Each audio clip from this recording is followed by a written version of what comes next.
Ang susunod na programa ay rated PG. Ito ay nangangailangan ng patnubay at gabay ng magulang para sa mga batang manunood. Abot langit ang saya ni Hazel dahil naipakulong na rin niya si Colin. Ang hindi niya alam, pagsisisihan niya ang ginawa niya kay Colin dahil may malalantad na sikreto.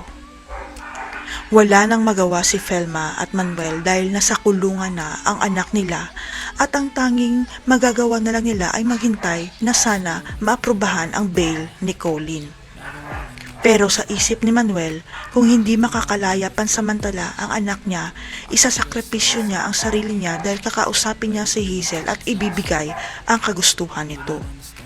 Isa lang naman ang kagustuhan ni Hazel, yun ay bumalik sa kanya si Manuel at hindi na itutuloy ang annulment case nila sa korte at sasama si Manuel sa kanya sa Canada. Lahat gagawin ni Manuel para sa mga anak niya na isalba na niya si Jeff at Andrea sa kapahamakan at ngayon ang bunsong anak na naman niya ang kanyang ililigtas. Hanggang sa mabalitaan ni Noah na ipinakulong ni Hazel si Colin sa kasalanang hindi naman ito ginawa kaya abot langit ang galit ni Noah sa ginawa ni Hazel sa anak nila.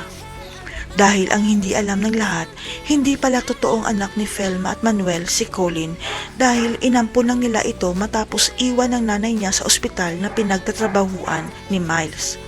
Huli na lang madiskubre ni Noah na nagbunga pala ang pagkikipagrelasyon niya noon kay Hazel pero hindi niya inakala na inabandona lang nito ang anak nilang si Colin. Mapapatawad pa kaya ni Colin ang tunay nitong ina matapos siya ipakulong? Magkakabalikan kaya si Noah at Felma dahil isasama na si Manuel kay Hazel? Abangan. I'm the one who's always sorry. The conclusion.